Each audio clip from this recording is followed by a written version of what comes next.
నమస్తే, నేను ప్రశాంత్. జూన్ 1 నుండి 2 తెలుగు రాష్ట్రాల్లో మూవీ థియేటర్స్ అన్నీ ఇక నుంచి బంద్ అని చెప్పేసి చాలా సోషల్ మీడియాలో చాలా వైరల్ అవుతూ ఉంది. మరి ఇది ఎంతవరకు నిజం అనేది అయితే తెలుసుకుందాము. అండ్ దీని వెనకాల అసలు ఏం జరుగుతుంది అనే విషయాలు అయితే తెలుసుకుందాం. దీని గురించి అయితే మాట్లాడేందుకు ప్రస్తుతం మనతో పాటు సీనియర్ జర్నలిస్ట్ జయదేవ్ గారు ఉన్నారు. నమస్తే అండి. నమస్తే. సో జూన్ 1 నుంచి ఈ థియేటర్స్ అన్నీ బంద్ అని చెప్పేసి చాలా వైరల్ అవుతూ ఉంది. అండ్ దీనికి సంబంధించి ఎగ్జిబిటర్స్ కూడా మీటింగ్ పెట్టుకున్నట్లు తెలుస్తూ ఉంది. అసలు ఏం జరిగింది? యాక్చువల్గా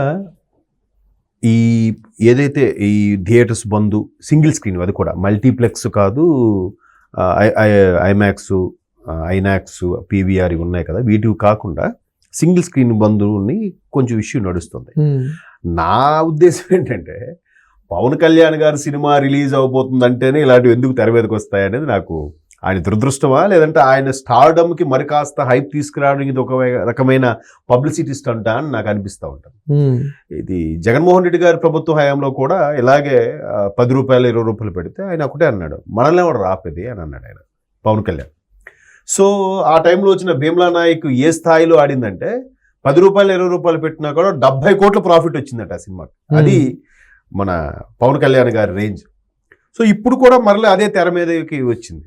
అంటే సీనియర్ ప్రొడ్యూసర్స్ దిల్ రాజు గారు అనేవారు, మన సురేష్ బాబు గారు, వీళ్ళతో ఒక 60-70 మంది ఎగ్జిబిటర్స్ కలిసి వాళ్ళ యొక్క అభిప్రాయం తెలియజెప్పారు. సార్ ఏదైనా పర్సంటేజ్ అయితేనే మాకు ఈజీ మిగులుతుంది, రూపాయి 2 రూపాయలు. ఎందుకంటే ఇవాళ రేపు బిజినెస్ ప్రతీది కూడా కమిషను, వాడికి ఇవ్వడం, వీడికి ఇవ్వడం, వాడిని మేనేజ్ చేయడం, వీడిని మేనేజ్ చేయడం, ఇవి ఎక్కువైపోయాయి. ప్రతి దాంట్లో కూడా దళారు వ్యవస్థ ఉంటుంది. మళ్ళీ బ్రోకరేజ్ అనేది ప్రతి దాంట్లో ఉంటుంది, అదొక పెద్ద అంబర్ ఫిట్టింగ్ అది.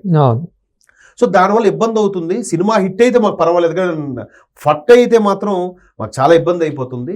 థియేటర్ కూడా మొత్తం తీసేసుకుంటున్నాడు, లేదా థియేటర్ రూపంలో డిస్ట్రిబ్యూటర్ తీసేసుకుంటున్నాడు, మాకేం మిగలట్లేదు అనేది ఎగ్జిబిటర్స్ యొక్క అభిప్రాయం.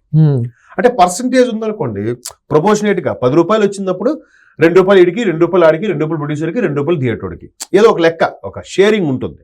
అలా కాకుండా ఫిక్స్డ్గా మా థియేటర్ కెపాసిటీ ఇన్ని సీట్లు, ఇన్ని టికెట్లు సేల్ అయితేనే మాకు ఒక షోకి, రోజుకు 4 షోలు, ఒక షోకి సుమారుగా ఒక 100 రూపాయలు వేసుకోండి టికెట్, ఒక 300 సీటింగ్ కెపాసిటీ అనుకోండి, ఎంత అయింది? 100 × 300 సుమారుగా 3 లక్షలు. అంటే 3 లక్షలు 30,000 అనుకుంటా. 30,000 ఒక షోకి. రోజుకు 4 షోలు నడిస్తే 1,20,000. ఏది హౌస్ఫుల్గా నడిస్తే. ఈలోగా ఆ థియేటర్కి సంబంధించిన పవర్ ఇవన్నీ కూడా వాడు క్యాలిక్యులేట్ చేసుకుంటాడు. బట్ థియేటర్ వాడికి కూడా కొన్ని బెనిఫిట్స్ ఉన్నాయి. ఆ సైకిల్ స్టాండ్ వాడిది వేలం పాడు వేసుకుంటాడు, ఆ లోపల సమోసాలు అమ్మేవాడిది, కూల్ డ్రింక్స్ అమ్మేవాడిది, స్వీట్ కార్న్ అమ్మేవాడు, పాప్కార్న్ అమ్మేవాడు వేరు, మళ్ళీ స్వీట్ కార్న్ అమ్మేవాడు వేరు. సో ఇవన్నీ కూడా వాళ్ళకి ఇచ్చేస్తాడు. అందుకే వాడు ఏం చేస్తాడు, బయట ఆ స్వీట్ కార్న్ 20 రూపాయలు డొక్కుంటే లోపల 40 రూపాయలు అమ్ముకుంటాడు, డబుల్. ఏమంటే మనం ఏం చేయలేం. ఇప్పుడు డైరెక్టర్ తేజ గారు అదే అన్నారు, సినిమా టికెట్లు పెరగడం వల్ల ఆడియన్స్ థియేటర్కి తగ్గిపోవట్లేదు, సినిమాకి వెళ్తే ఇంటర్వెల్లో వచ్చిన ఎక్స్పెండిచర్కి ఫ్యామిలీతో వెళ్ళాలంటే భయపడుతున్నాడు అని. కరెక్టే అది. ఎందుకంటే సినిమా టికెట్ 150 రూపాయలండి అనుకుందాం, మల్టీప్లెక్స్ వాటికి మామూలుగా అయితే 100 రూపాయలు కూడా ఉంది. 150 రూపాయలు అయితే పాప్కార్న్ బాక్స్ ఎంతో తెలుసా అండి? 350 రూపాయలు అండి ఆ బకెట్. ఒక బకెట్ 350 రూపాయలు. అంటే 2 టికెట్ల మీదకి ఇంకొక 50 రూపాయలు. మరి అది భయంతో కూడుకున్న వ్యవహారమా కాదా? దానికి ఎవరు రైడ్ చేయాలి, ఎవడు అడగాలి? ఈ ఏసీ టీవీలో వాళ్ళు వెళ్ళి రైడ్ చేసి మాట్లాడి చేయాలి. ఎవరు చేస్తారు? ఎవడు మేనేజ్ వాడు చేసుకుంటున్నాడు, పైసామే పరమాత్మ. సో అలాగా థియేటర్ కూడా కొన్ని వేలం పాటలు ఇచ్చేసి వాడు సేవ్ చేసుకుంటున్నాడు. బట్ వాడు తెలివిగా ఏం చేస్తున్నాడంట, నష్టం వచ్చినప్పుడు బాబు నా థియేటర్ రెంట్ ఎంత, రోజుకి నాకు ఇన్ని సీట్లు ఫిల్ అవ్వాలి, ఇవాళ 10 ఖాళీ ఉండిపోయి ఆ నష్టం నేనే తీసుకుంటాను, మళ్ళీ తీసుకొని మిగిలింది ఇస్తున్నాడు. మధ్యలో ఎగ్జిబిటర్గా ఉన్నవాడు ఇది నష్టపోతున్నాడు. అవును. అదే పర్సంటేజ్ అనుకోండి, ఆ రోజు 10 సీట్లే ఫుల్ అయ్యాయి, 5 సీట్ల పైసలు ఇడివి, 5 సీట్ల పైసలు ఆడివి, సంబంధం ఇంకా క్లియర్ కదా. అలా కాకుండా అప్పుడు ఏం చేస్తున్నాడు, బాబు నాకు 300 సీట్లు, ఇవాళ 10 సీట్లు ఫిల్ అవ్వలేదు, ఇంకా మిగిలిన అమౌంట్ నాదే అన్నట్టుగా ఉన్నాడు. ఇది కాక నాకు థియేటర్ రెంట్ ఎంత పడుతుంది, ఏది డిస్ట్రిబ్యూటర్ చెప్పిన మాట, థియేటర్ నేను రెంట్కి తీసుకున్నా, పలానా థియేటర్ తీసుకున్నాను, ఆ థియేటర్ రెంట్ ఈ వారం రోజులకి 2.5 లక్షలు ఎంతో చెప్తాడు. మీకు అర్థమైందా? అట్లా ప్రతిదీ కూడా డిస్ట్రిబ్యూటరు బెనిఫిట్ అవుతున్నాడు, పైన ప్రొడ్యూసర్ బెనిఫిట్ అవుతున్నాడు, కానీ మధ్యలో ఎగ్జిబిటర్ ఇబ్బంది పడుతున్నాడు. పైన ప్రొడ్యూసర్ ఎందుకు బెనిఫిట్ అవుతున్నాడంటే, ఓటీటీ అంటున్నాడు, ఆడియో రైట్స్ అంటున్నాడు, శాటిలైట్ రైట్స్ అంటున్నాడు, పైన ఏదైనా ఈవెంట్ ఆర్గనైజ్ చేస్తే ఎవరో ఒకటి స్పాన్సర్లు వస్తున్నారు కదా. సో ప్రొడ్యూసర్ సేఫ్, కింద డిస్ట్రిబ్యూటరు ప్రపోర్షనేట్గా, అంటే మరీ నష్టం లేదు కానీ ప్రపోర్షనేట్గా బెటర్గా ఉంటున్నాడు, మధ్యలో ఎగ్జిబ్యూటరు ఇబ్బంది పడిపోతున్నాడు అనేది ఇప్పుడు ప్రధానంగా అంశం.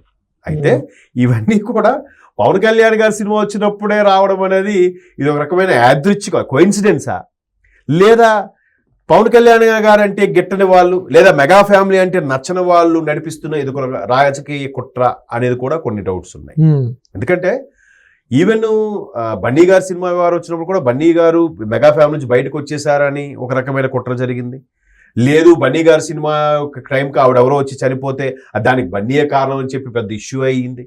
ప్రతిదీ కూడా రాజకీయాలు కూడా సినిమా ఇండస్ట్రీలో కొన్ని ఇన్వాల్వ్ అవుతున్నాయి కొన్ని సందర్భాలు.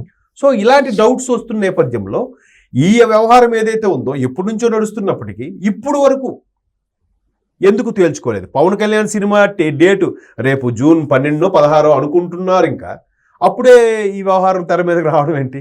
జూన్ 1 నుంచి థియేటర్స్ బంద్ అనడం ఏంటి? అంటే మేబీ అది వేరే ఇష్యూ అవ్వచ్చు, ఇది వేరే ఇష్యూ అవ్వచ్చు. పవన్ కళ్యాణ్ సినిమాకే ఎందుకు అలాగవుతుంది అనేది కూడా చాలా మంది ఇప్పుడు వైరల్ అవుతున్న అంశం ఇది. అంటే పవన్ కళ్యాణ్ సినిమాని ఆపడానికి, పవన్ కళ్యాణ్ సినిమా ఇంకా సినిమా కెరీర్ ఏం లేదు, ఏదో రాజకీయాలు చూసుకోకుండా సినిమాలు ఎందుకురా అనేవాళ్ళు ఉన్నారు.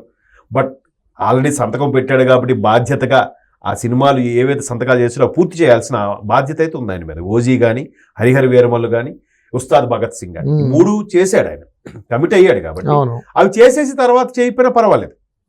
సో ఫ్యాన్స్ కూడా మరలా మునుపటి మా పవన్ కళ్యాణ్ ఒకసారి చూసుకోవాలనుకుంటున్నాం అనే వాళ్ళు కూడా ఉన్నారు. వీడికెందుకు సినిమాలు ఎందుకు, రాజకీయాలు 2 పడవల మీద ప్రయాణం ప్రమాదకరం కదా అనే వాళ్ళు కూడా ఉన్నారు. కాకపోతే ఇప్పుడు ఈ ఎగ్జిబిటర్స్కి ప్రొడ్యూసర్స్కి మధ్యలో వచ్చే వ్యవహారం ఏదైతే ఉందో వీళ్ళు ఎగ్జిబిటర్స్ రిక్వెస్ట్ ఏంటంటే, sir commission based percentage based ఇవ్వండి. సినిమా హిట్ అయితే 60% వాళ్ళు తీసుకోండి, 40 మాకు ఇవ్వండి, లేదా 50-50 ఇవ్వండి, లేదా 45-55 అలా ఏదో షేర్ ఉంటుంది కదా. ఆ లెక్కను మీరు డిసైడ్ చేయకపోతే మేము ఎండిపోయేలాగా ఉన్నాం అనేది ఎగ్జిబిటర్స్ యొక్క అభిప్రాయం. ఎగ్జిబిటర్ అంటే ఏదైనా ఒక ప్రోటోకాల్ సిస్టమ్ ఉంటుంది. ముఖ్యమంత్రి, మంత్రి, MLA, ward sarpanch, ward member, అలా కాకుండా డైరెక్ట్గా ముఖ్యమంత్రితో వార్డు మెంబర్ మధ్యలో వీళ్ళందరూ పోస్టులు ఇవన్నీ ఎందుకు? అలాగే సినిమాకి ప్రొడ్యూసరు, మళ్ళీ ప్రొడ్యూసర్లో కూడా లైన్ ప్రొడ్యూసర్ అని, కో ప్రొడ్యూసర్ అని చాలా ఉన్నాయి, సమర్పణ అని, మళ్ళీ ఆ తర్వాత ఎగ్జిబిటర్స్, డిస్ట్రిబ్యూటర్స్, థియేటర్స్. సో ఇట్లాంటి చాలా ఇవి ఉన్నాయి.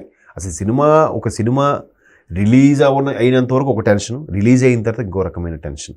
ఒకవేళ హిట్ అయినా, ఎందుకంటే రాజమౌళి గారు కూడా అదే చెప్పారు, బాహుబలి అన్ని 100 కోట్లు పెట్టి తీసినప్పటికీ దాని తగ్గ సొమ్ము రాబట్టుకోవడం కూడా కత్తి మీద స్వామి.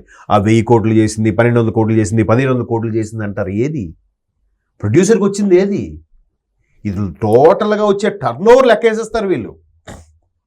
మొత్తం ఓవరాల్గా ఓవర్సీస్లో ఎంత collections, Nizam collections, south collections, north collections అని. మరి మిగతావి మన జిఎస్టీకి ట్యాక్స్ లోపల కట్టడమే, వీళ్ళకి రెమ్యునరేషన్స్, 24 క్రాఫ్ట్స్ యొక్క జీతాలు, మధ్యలో ఎగ్జిబిటర్స్, డిస్ట్రిబ్యూటర్స్, థియేటర్ ఓనర్స్ ఎన్ని ఉన్నాయి. మళ్ళీ సక్సెస్ అయితే సక్సెస్ మీటు, ఆ ఈవెంట్ ఆర్గనైజేషన్ చేయడము, ఆ ప్రొడ్యూసర్స్ ప్రమోషన్స్లో భాగంగా హీరోయిన్ తిరుగుతారు ఫ్లైట్లు అని అంటే మన వాటి ఖర్చు, రిలీజ్ చేసే పబ్లిసిటీ ఖర్చు. ఒక సినిమా అంటే కనీసం ఒక 5-6 కోట్లు పెట్టిన సినిమా దానికి తక్కువ 20-30 లక్షలు పబ్లిసిటీకి అవుతుంది.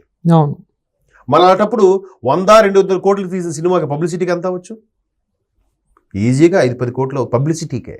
ఆ పబ్లిసిటీతో ఒక చిన్న సైజ్ సినిమా కూడా తీసివచ్చు.